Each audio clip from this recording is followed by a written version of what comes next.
Hey guys, it's Brian. Welcome to the awards contender. So I am wrapping up my time at the Toronto Film Festival. As of this recording, I am leaving in a few short hours. By the time this video drops, I will be home.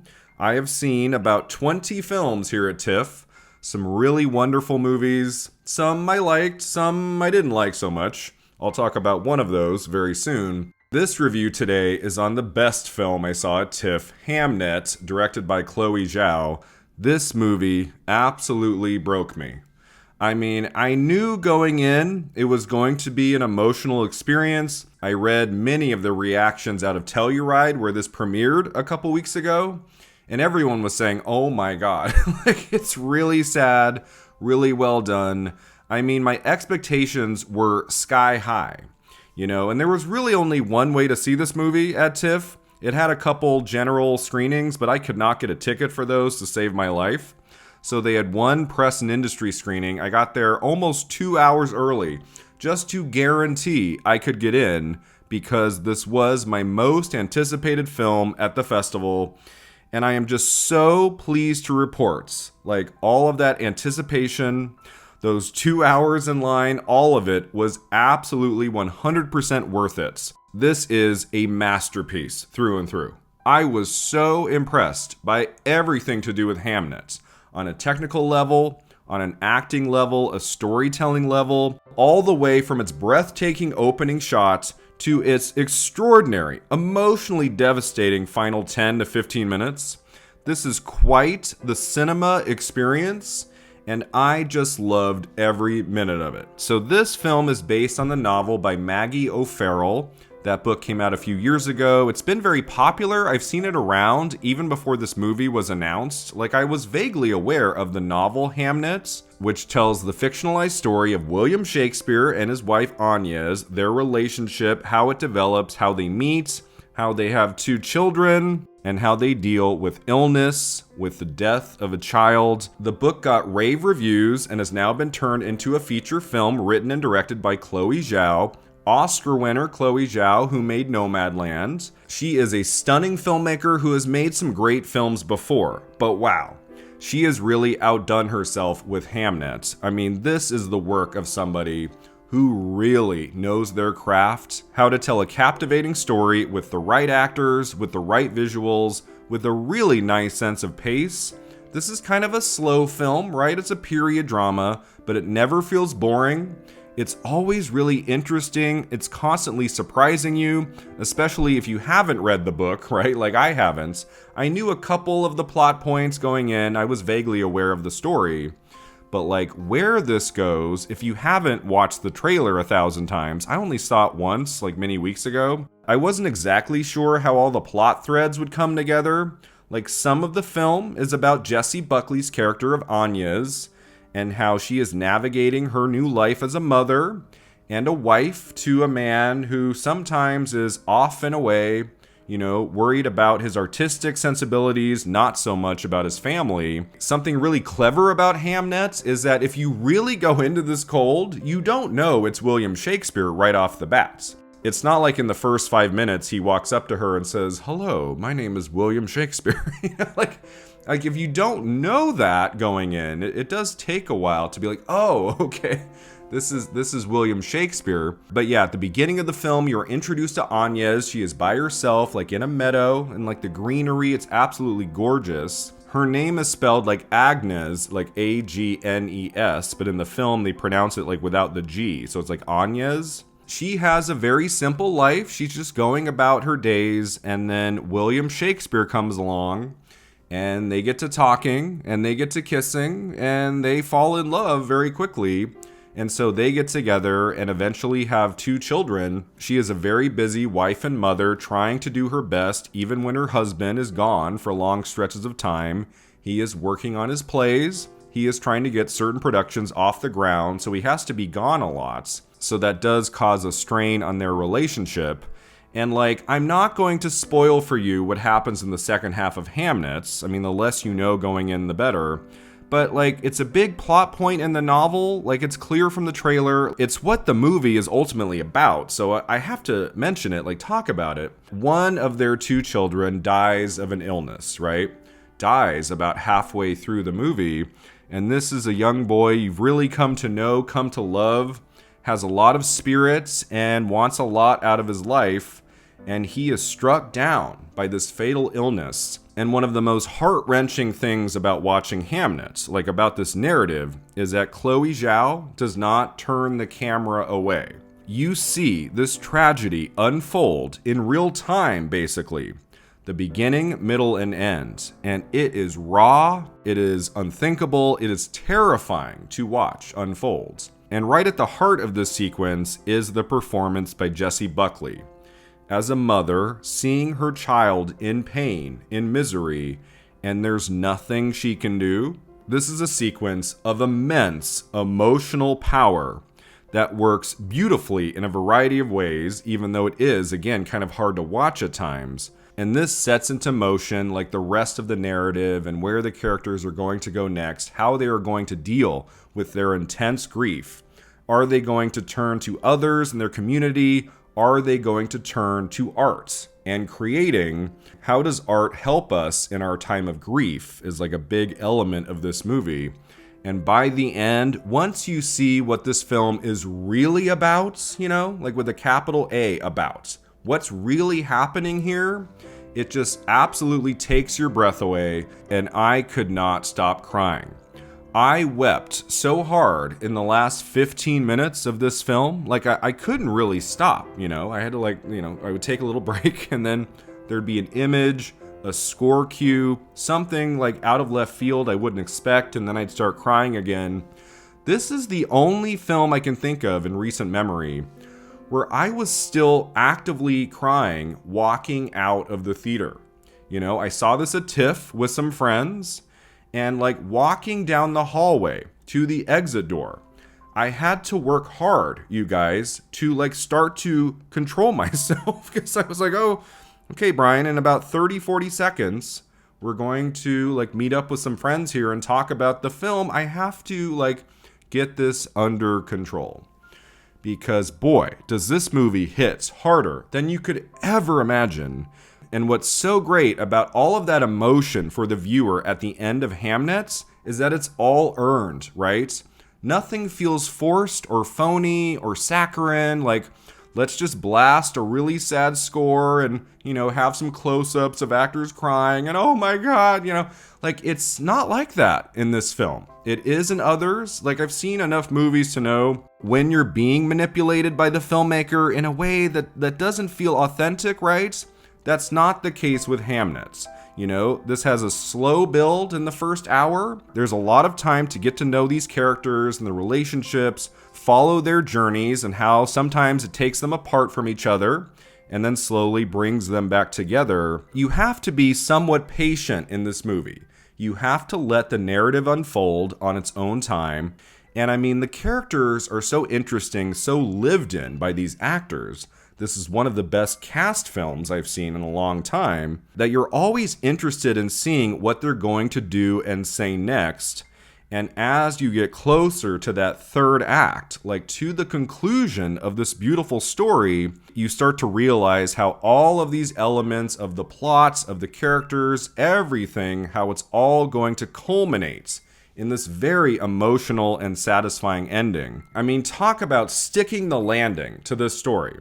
Someone told me after the movie that like the final big sequence of Hamnet, it's one chapter in the book. I think they might have like opened it up a little bit for this film version. I am so happy it's not rushed at all. Like it really takes its time at the end for you to sit with everything that's happening, how the characters are reacting to this very creative and also deeply personal artistic expression that like works its way into the characters' souls and their hearts. It is one of the finest endings I have seen to a movie in years. And what's so great is that the entire film is an absolute masterpiece. I loved everything about Hamnet. From the storytelling, which I've talked about, to the performances, the direction, the cinematography, the production design, the score. Everything works exactly how it should in this. Nothing feels out of place. I mean, I guess some people could say it's a little slow at times. You know, this is not an action movie. Like it's a period drama. and it takes its time. But if you go with it and you really come to love the characters, are ready to take on this very emotional journey, there are very few films I have seen in the last couple years quite like Hamnet. It is an extraordinary work from Chloe Zhao, who of course has won an Academy Award for Best Directing for Nomadland. That film also won Best Picture. She is absolutely back in the Best Director race for Hamnet. I think she's getting into that category. I can't imagine her missing. You know, she does everything right and then some. On a visual level, on an emotional level, like the performances she gets out of her actors. Chloe Zhao is one of the finest filmmakers working right now. And after Hamnet, especially, I will follow her anywhere. She knew exactly how to tell this story, how to give the narrative restraint when it needed it, when to pull back, and when to move forward with some of the most emotionally devastating moments you will see in a film this year. Like, she knows how to approach those scenes, not make them maudlin. I think a different filmmaker with this material, they might have pushed it too much. Chloe Zhao never does that. She lets everything play out the way it's supposed to, and I love the performances she got out of her actors. Jessie Buckley in the lead role gives the performance of the year. This is my choice, guys, for 2025. Jessie Buckley, Best Actress. Like, this is the performance of 2025. She is that good. It's not a flashy performance like Emma Stone in Poor Things, Mikey Madison in Anora. This is a much quieter performance, a softer, restrained performance, one of despair, one of great emotional loss. And what is so brilliant about Jessie Buckley's performance in Hamnet is how she is able to get across everything she's feeling, her emotions, without saying a word of dialogue. Much of her performance in this film is close-ups on her face as she is thinking and reflecting. And there could be moments in this movie where she is just like weeping, right? Like, she's just like, oh my God, oh my God. She could have pushed things. She could have tried to go for that close-up of the tear, you know, going down her cheek. And she never does. She has this immense restraint in her performance that I thought made the performance and the character and the movie all the better. It feels so real and lived in every step of the way. The moment when she loses her son, her performance in that moment, like the highs and lows of how she deals with the aftermath, the immediate aftermath of his death. It is an absolute showstopper of her performance, a beautiful portrayal of grief in the most dire moments of someone's life. You see her anger, her regrets, you know, the thinking that she could have done something better, something different to keep her son alive through any means possible. She says a line, I think, at one point, like, I would have ripped out my heart and ate it if it meant he got to live. So you really feel the love of this mother for her son, and you feel that love for him from her all throughout the rest of the movie, leading up to that amazing ending, where again, a lot of the final 15 minutes is on Jessie Buckley's close-up, and she could have pushed it. She could have tried to do more, and I was just so relieved and taken by her restraint near the end, and how she is managing her emotions through witnessing something of immense artistic magnitude. It is quite something. It is extraordinary. Everything about Jessie Buckley in Hamnet is an absolute masterclass in acting. And yes, I do think come March 15th, she is winning the Oscar for Best Actress. And Paul Mescal is also incredible in this film. You know, he got into the Oscars for Aftersun. He's also really, really great in that. But this might be my favorite performance of his. You know, he's a little distant for the first hour. He's gone a lot. He's working on his plays. But like, as the narrative goes along and he starts to deal with his own grief, how he turns to art and writing to dig deep into his emotions, his feelings, like where his character goes by the end is also extremely moving. And Paul Mescal gives this character, this performance, everything he has in his soul by the end. And so he is also very, very good in this. I think he is going to get into Best Supporting Actor. I think he could go lead, like maybe. He's in enough of it, it could be lead. But I do think this is her story in a way more than it is his. So I think he'll be campaigned in Best Supporting Actor, and he'll probably be nominated. I mean, Hamnet is going to do very well this award season, you guys. It's going to be in the top 3, basically everywhere. Like for picture, for director, for actress, supporting actor, and screenplay, adapted screenplay. It's going to be in the top 3 of each category of what could potentially win. You know, like right now, could I see Hamnet winning Best Picture? I can. I think it's totally possible, you know, because it's like a period drama. It's slow a bit in the first hour. I'm like, maybe it won't win Picture Director. That's possible. I think Jessie Buckley is such a force in this film that it's going to be hard for me to imagine a reality someone else winning Best Actress, from the Globes to SAG to the Oscars. You know, like there's still many movies to come, right? It's only September. Maybe there could be something later this year. But I think there's going to be so much love for this movie. Even if it's not like everyone's number one choice of the year, number one choice and Best Picture at the Oscars, I can't imagine too many people having a problem with Jessie Buckley sweeping Best Actress. She is that good. So if the movie were to only win like one thing at the Oscars this next year, it's going to be Buckley. But there's so much to love about it, like going beyond the performances and the storytelling, the direction and stuff, like on a crafts level. This is absolutely extraordinary, from the costume design to the production design. The cinematography is a wow. The look of this movie, like every scene that's outside, you know, some of those early moments, like in the woods, like with all the greenery, it's so luscious to look at. The way the camera flows in certain scenes, the way the camera doesn't hold back, like in the death of the young Hamnet, like how Chloe Zhao shoots that scene. It's very intimate and very scary. And so there's like moments of beauty and wonder, moments of raw intensity that I thought worked really, really well in this. And then like the cinematography at the end. Oh my God, like holy cow. It's so beautiful to look at. This is absolutely getting into Best Cinematography at the Oscars. The score is also phenomenal, right? Just absolutely brilliant, especially at the end. You know, the musical cues in this film, it's never overdone. It's never too much. It's not like pounding you over the head like, cry, damn it, cry. Like it doesn't do that. Like it all comes from a very authentic place. And it's in the movie just the right amount. This magnetic score, it's so great. The sound design in this is excellent. The editing, fantastic. I think it's edited like at just the right pace for this story. I think that works really well. And the entire ensemble cast. I haven't even mentioned some of the other actors in this movie. You have Emily Watson, you have Noah Jupe, you have Joe Alwyn. I mean, I don't think anyone but Jessie Buckley and Paul Mescal can get like individual Oscar nominations for their performances. Everyone's really good in it. Some of them have like one scene to shine, like Noah Jupe especially. Like it's possible maybe, but right now I think it's just Buckley and Mescal. But I do think at SAG, this film will get into Best Ensemble, and it deserves it, right? Best Cast at SAG.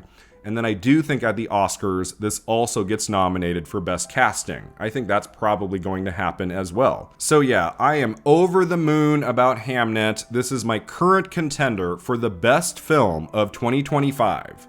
I think it's that strong. You know, maybe I'll see something in the next few months that I put maybe just like a hair above Hamnet. That could happen. You know, we are hearing really good things about One Battle After Another. I'm excited to see that in a couple weeks. And you know, like there's going to be some films in November, December, like Marty Supreme is coming. There is potential, I guess, for something maybe beating Hamnet. But right now, it's going to be difficult, I think. It is everything I hoped it would be and more. And the Jessie Buckley performance. Wow. I mean, just stunning work through and through. I can't wait for all of you to see this film, talk about this movie with your friends and family, share this wonderful film with everybody you know and love. I have not stopped thinking about Hamnet since I watched it 2 days ago. This is going to be one of the big films from Tiff that sticks with me long into the fall season, long into award season. Hamnet rises to the top, everybody. It is one of the greatest films I have seen in a long time, and it is 100% a masterpiece. I give Hamnet a 10 out of 10.